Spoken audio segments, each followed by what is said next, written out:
Hello friends, welcome to my channel. I'm Selva. வணக்கம். Praise the Lord. Friends, இந்த பஸ்ஸில் ஏறி போங்கன்னு ஒரு பஸ்ஸை காட்டி ஏறி உட்கார சொன்னால் உட்காருவீங்களா? உட்கார மாட்டீங்க. நீங்கள் எந்த ஊருக்கு போகணுமோ அந்த பஸ் இருந்தால் தான் அது மேலே உட்காருங்க. ஈரோட்டுக்கு போகணும்னா ஈரோடு பஸ்ஸில் ஏறி உட்காருங்க. மதுரைக்கு போகணும்னா மதுரை பஸ்ஸில் ஏறி உட்காருங்க. பெங்களூர் போகணும்னா பெங்களூர் பஸ்ஸில் ஏறி உட்காருங்க. அது வந்து உங்களோட ட்ராவல் பிளான் தானே. அதே மாதிரி தான் உங்களோட கோலை அச்சீவ் பண்ணுறதுக்கு ஒரு செட் பிளான் வந்து நீங்கள் வச்சுக்கணும். ஏன் நீங்கள் எதையும் பிளான் பண்ண வந்து ஏன் பயப்படுறீங்கன்னா, ஒன்று அந்த பிளான் ஃபெயிலியர் ஆகிடுச்சுன்னா என்ன பண்ண, அதுக்கு சுற்றி இருக்கிறவங்க நீங்கள் ஆர்கனைஸ்டாக ஒன்று செய்யும்போது சுற்றி இருக்கிறவங்க என்ன நினச்சிக்குவாங்களோ அந்த பயம்.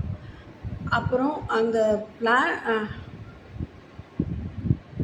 அந்த எப்பயும் ரிலாக்ஸாக இருக்கணும் அப்படிங்கிற ஐடியா.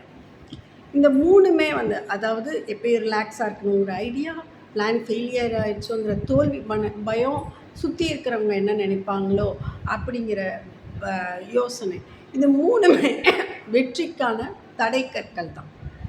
அதனால் நீங்கள் வந்து எல்லாத்தையும் பிளான் பண்ணி செய்யணும். பிளானோட ஃபர்ஸ்ட் ஸ்டெப் என்னென்னா, ஏற்கனவே சக்ஸஸ்ஃபுல்லாக அந்த எக்ஸாம்ஸை கிளியர் பண்ணியிருக்க சீனியர்ஸ்ட்டை போய் எக்ஸாம்ஸை எப்படி ப்ரிப்பேர் பண்ணணும் என்னன்னு கேட்டு ஐடியா தெரிஞ்சுக்கணும்.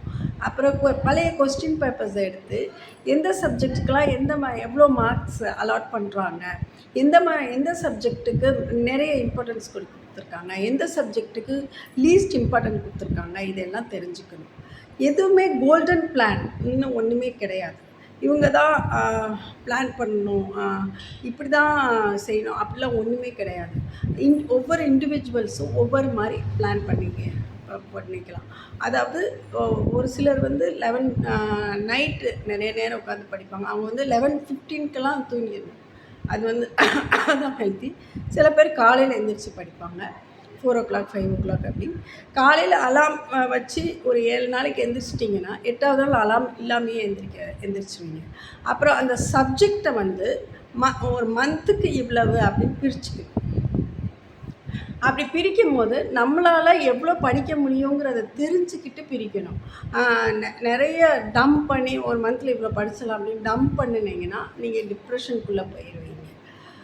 அப்புறம் பிளான் பண்ணுறதுனால நீங்கள் வந்து எதையும் ப்ரோக்ராஸ்டினேட் பண்ண மாட்டீங்க, எதையும் தள்ளி போட மாட்டீங்க. அப்புறம் இந்த வேலையிலேருந்து அந்த வேலை, அந்த வேலையிலேருந்து இந்த வேலை அப்படின்னு வேவர் ஆக மாட்டீங்க.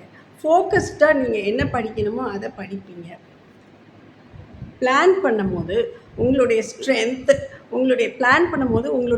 உங்களுடைய வீக்னஸ், அப்புறம் உங்களுடைய ஸ்கில்ஸ், இதையெல்லாம் மனசில் வச்சுக்கிட்டு பிளான் பண்ணணும்.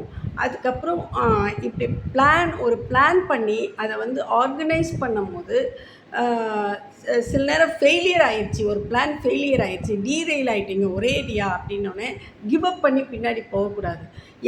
அதை வந்து ரிவர்ஸ் பண்ணணும். எந்த இடத்துல ட்ரபிள் ஷூட் பண்ணி அதை ரிவர்ஸ் பண்ணி திருப்பி நீங்கள் வந்து உங்களுடைய பிளானோட டார்கெட்டை நோக்கி போகிறதுக்கு உங்களையே நீங்கள் செட் பண்ணிக்கணும். பிளான் பண்ணி அந்த ஆர்கனைஸ்டாக போகும்போது உங்களோட மென்டல் மசில் இம்ப்ரூவ் ஆகும். நீங்கள் பெர்சனாலிட்டி வைஸே ஸ்ட்ராங்கர் பெர்சனாலிட்டி ஆகிடுவீங்க. ஈஸியாக கோல் அச்சீவ் பண்ணிடுவீங்க. ஒரு மாதம் இவ்வளோ படிச்சிட்டோம் அப்படின்னா அதுவே உங்களுக்கு என்கரேஜிங் இருக்கும். அடுத்த மாதம் இன்னும் நல்லா படிப்பீங்க, அப்படின்னு நல்லா இது பண்ணி படிச்சிருவீங்க அப்படின்னு சொல்கிறாங்க. இந்த Avinash Agarwal topper study hacks என்ற புக்கில் அனைவருக்கும் என்னுடைய வாழ்த்துக்கள், பெஸ்ட் விஷஸ். கண்டிப்பாக உங்களுடைய ஸ்டடி பிளான்ஸை கரெக்டாக வச்சு நீங்கள் பிளான் பண்ணி கோல் அச்சீவ் பண்ணணும். And thank you.